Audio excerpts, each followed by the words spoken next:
City of Gold is the adaptation of the Dora the Explorer TV series. The trailers for this movie were very off-putting for me. Basically, what this movie is about is that we follow a teenage Dora and a ragtag group of her friends from the city as she has to venture out of the jungle and adapt to high school life. But then when her parents are kidnapped and they go missing, she has to go and rescue her parents while coming across an ancient Inca civilization other people are also after. Now, again, I thought that the trailers for this movie made this movie look really, really bad. I had no expectations going into this movie. I didn't even watch the TV show when I was little. It was definitely not for me. And the beginning of this movie, despite knowing about Dora the Explorer and the way that it's presented as a cartoon, the way that show actually uses its characters, the characters are written, it's kind of a fourth wall breaking cartoon. I know about it, so I was like, oh god, I really don't want to see this movie. But I gave the movie a chance, and the opening scene of the movie, I was like, oh shit, here we go. This is going to be a major train wreck. But somehow, the movie wasn't a train wreck. This, for what it actually is, it's a fairly enjoyable family movie. That's the thing. Like, if you're an adult like me, you're definitely going to nitpick the shit out of this movie.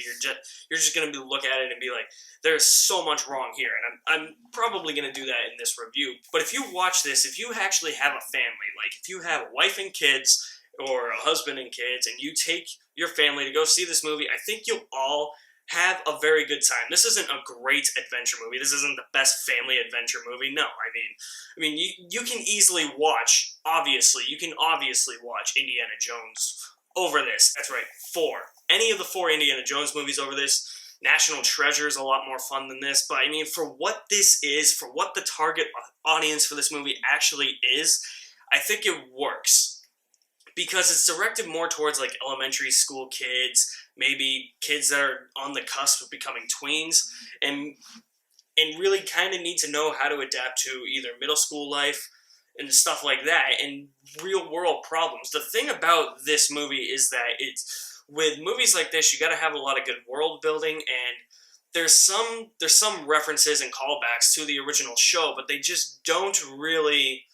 There's no real rules or structure to those callbacks. They just kind of happen, and it's just kind of at random, and it makes you kind of ponder, like, what is going on here? Like, there's a whole joke where Dora breaks the fourth wall in the first 5 minutes of the movie, and her parents are like, who is she talking to?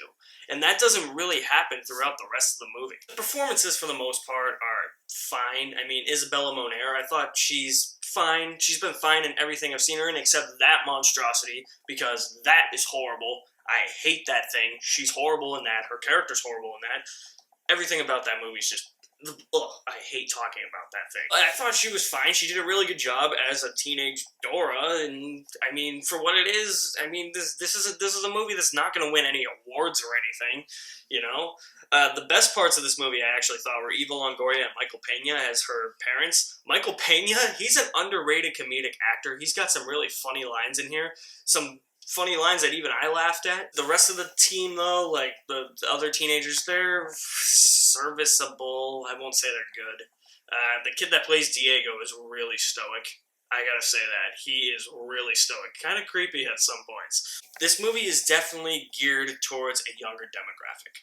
It's definitely geared, as I've said before, it's definitely geared towards those elementary school kids, maybe those kids that are on the cusp of going from elementary school to middle school this September, and I think it relates a lot more to them than it would to us. This is just a movie that I feel is kind of disposable. It's throwaway, but like it wasn't as horrible as I thought it would. Like I still had a fun enough time watching it. It's just not towards my demographic. I'm 25 years old.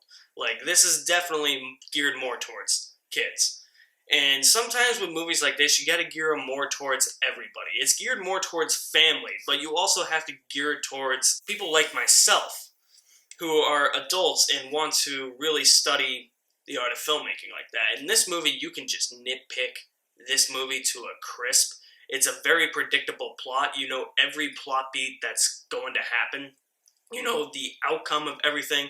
And this movie really struggles, I think, with identifying who its main antagonist is. There's this ragtag group of mercenaries that kidnap Dora and her friends and bring them to the jungle, and you think that they're the main antagonists, but they're not in the movie, like, at all, honestly. And you're kind of like, all right, well, let's get to the main antagonist. Like, the movie doesn't have enough of a tension build-up to make it feel like these characters are actually in a lot of danger.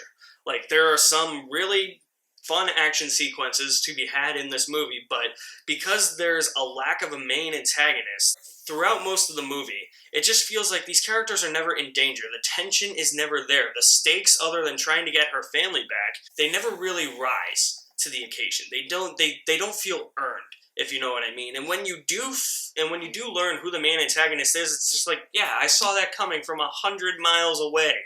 Like, this random dude is there with these kids. Like, of course he's the main antagonist. This movie definitely wasn't horrible. It's definitely not something I'm gonna watch again, but it was a lot better than I thought it was. Kids are definitely going to love this movie. If you have a family, you're definitely going to sit down and enjoy this movie, though there are other better family adventure movies out there, like the Indiana Jones series or the National Treasure movies. This wouldn't be my go-to if I were to sit down with my family and be like, oh, hey, let's watch an adventure movie.